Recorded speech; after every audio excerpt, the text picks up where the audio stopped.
کہ मुअज़्ज़िज़ दोस्तों, किसी ऐसी चीज को ईजाद करना जो इंसानी तारीख को बदल कर रख दे, ये किसी भी इंसान के लिए इंतहाई फर्क बख्श एहसास हो सकता है। लेकिन ऐसा भी नहीं है कि तमाम इजादात से दुनिया को फायदा ही हुआ हो, क्योंकि कुछ इजादात ने दुनिया को नाकाबिले तलाफी नुकसान भी पहुंचाया है और इनके मुअज्जिद अक्सर अपनी जिंदगी में इस बारे में पछतावे का इजहार करते रहे। आज की ज़ेरे नज़र वीडियो में हम कुछ ऐसी इजादात का जिक्र करेंगे जिन्होंने दुनिया में तबाही मचाई और इन इजादात के मुअज्जिद अपनी मौत तक पछतावे का शिकार रहे। इन इजादात की तफसील को जानने के लिए इस कीमती लेकिन मालूमाती वीडियो को शुरू से लेकर आखिर तक खुद भी जरूर देखिएगा और अपने दोस्तों के साथ भी शेयर जरूर कीजिएगा। तो आइए चलकर मौजू का बाकायदा आगाज करते हैं। दोस्तों, सबसे पहले जिक्र करते हैं रॉबर्ट ओपेनहाइमर का, जिन्होंने एटम बम इजाद किया। दूसरी जंग अजीम के दौरान एटम बम की तख्लीक और इसके इस्तेमाल में सबसे बड़ा हाथ साइंसदान रॉबर्ट ओपेनहाइमर का था। अमेरिका के तबीयत दान रॉबर्ट ओपेनहाइमर इस प्रोजेक्ट के डायरेक्टर थे। इन्होंने अपनी बेहतरीन खिदमात की बदौलत अपनी टीम को कामयाबी दिलवाई और तारीख का पहला एटम बम तैयार करने में कामयाब रहे।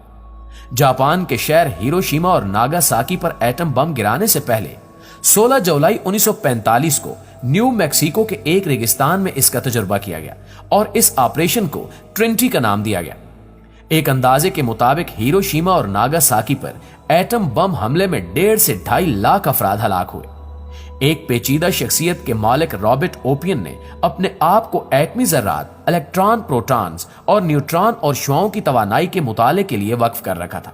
लेकिन उन दिनों दुनिया में जारी जंगी तनाज़ात की वजह से इनकी पेशा वराना जिंदगी ने एक ऐसा रुख इख्तियार किया जो आगे चलकर दुनिया के लिए तबाही का बायस बन गया।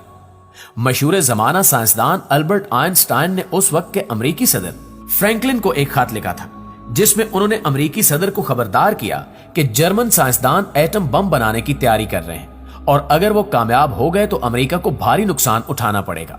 जिसके बाद अमेरिका में हुकूमती सतह पर एटमी हथियार बनाना तरजीह बन गई। एटमी हथियार बनाने के सारे अमल की सरबराही ओपेनहाइमर ने की और फौरी तौर पर कुदरती यूरेनियम से यूरेनियम 235 अलग करने और एटम बम के लिए इसकी मिकदार का तयन करने के अमल का आगाज कर दिया गया। इस काम को अंजाम देने के लिए इन्हें एक लेबॉरेटरी कायम करने और इसका इंतजाम संभालने की हिदायत भी दी गई। 1943 में इन्होंने न्यू मैक्सिको में लास आलामोस में इस लेबॉरेटरी के लिए जगह का इंतखाब किया।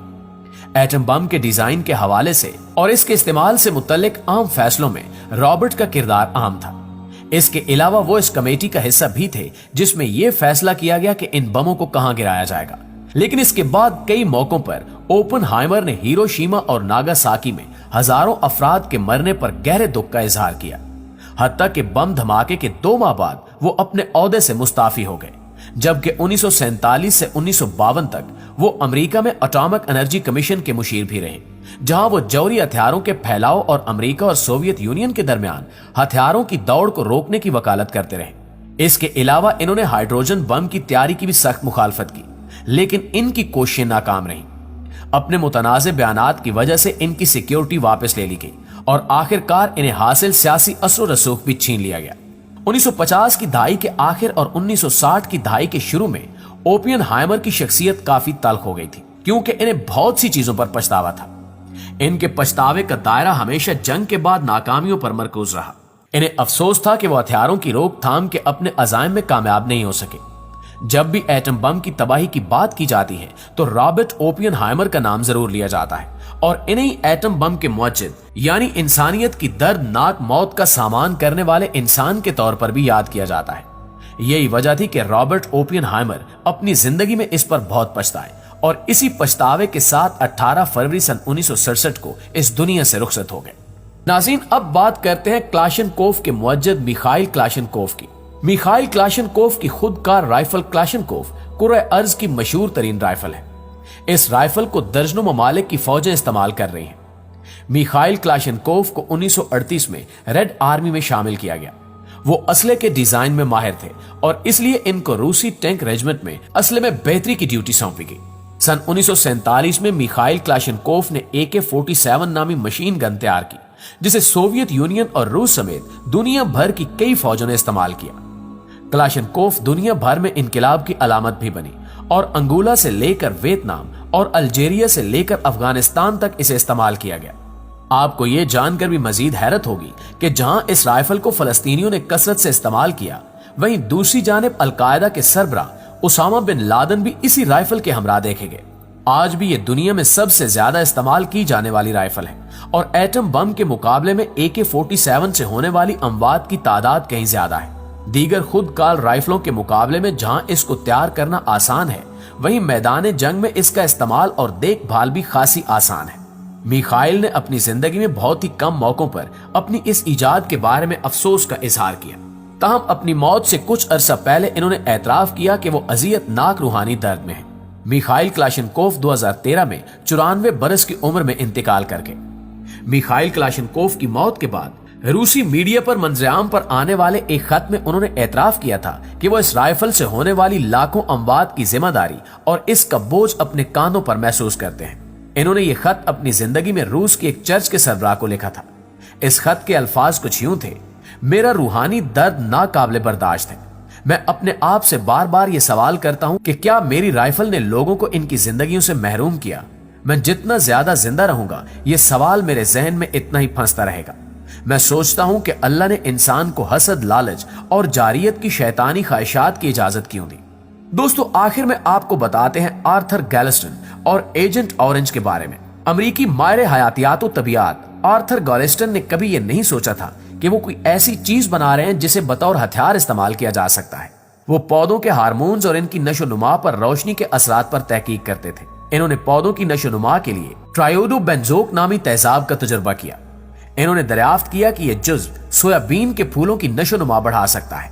ताहम इन्होंने खबरदार किया कि इसके ज्यादा इस्तेमाल से पौधे अपने पत्तों से महरूम हो सकते हैं। लेकिन गैलिस्टन की ये नतायज सिर्फ पौधों तक ही महदूद नहीं रहे। वियतनाम जंग के तनाजुर में जो 1955 से 1975 के दरमियान हुई, दूसरे साइंसदानों ने इस तेजाब को एजेंट ऑरेंज बनाने के लिए इस्तेमाल किया। एजेंट ऑरेंज एक ताकतवर जड़ी बूटी मार दवा है जिसका मकसद जंगलात और फसलों को खत्म करना था। 1962 से 1970 तक अमरीकी फौजियों ने फसलों को तबाह करने और अपने दुश्मनों की नकलो हरकत के मकामात और रास्तों का सुराग लगाने के लिए तकरीबन 20 मिलियन गैलन जड़ी बूटी मार दवा का इस्तेमाल किया। जब गैलिस्टन को इसकी खबर हुई तो इन पर इसका गहरा असर हुआ और इन्होंने बार बार हुकाम और दुनिया को एजेंट ऑरेंज के माहौलियाती नुकसान से आगाह किया। इसके बाद इन्होंने खबरदार किया कि यह जड़ी बूटी मार दवा इंसानों के लिए भी खतरा है। एजेंट ऑरेंज का सबसे खतरनाक जुज्व डाइऑक्सीन है जो दहाइयों तक माहौल में रह सकता है और इंसानों को तरह तरह के नुकसान पहुंचा सकता है। डाइऑक्सीन कैंसर, जीन्स की नशोनुमा में खराबी और बांझपन के मसाइल के अलावा आसाबी और मदाफती निज़ाम पर भी हमला आवर हो सकता है। गैलिस्टन और दीगर साइंसदानों की वार्निंग ने अमरीकी हुकूमत को इस बारे में मजीद मुताले की हिदायत जारी करने पर मजबूर किया, जिसके नतायज की रोशनी में उस वक्त के अमरीकी सदर रिचर्ड निक्सन ने एजेंट ऑरेंज के छिड़काव को रोकने का हुक्म जारी कर दिया। आर्थर गैलिस्टन ने यह दावा किया कि एजेंट ऑरेंज साइंस का गलत इस्तेमाल था। इन्होंने यह भी कहा कि साइंस का मकसद इंसानियत का खात्मा नहीं बल्कि इसकी बेहतरी है और मेरे नजदीक इसको फौजी हथियार के तौर पर इस्तेमाल करना मुनासिब नहीं है। जी तो प्यारे दोस्तों, ये थी हमारी आज की वीडियो। इस हवाले से आप दोस्तों की राय क्या कहती है कमेंट सेक्शन में हमारे साथ शेयर जरूर कीजिएगा। इंशाल्लाह आपसे मुलाकात होती है अगली वीडियो में। तब तक अपना ख्याल रखिए। अल्लाह निगहबान।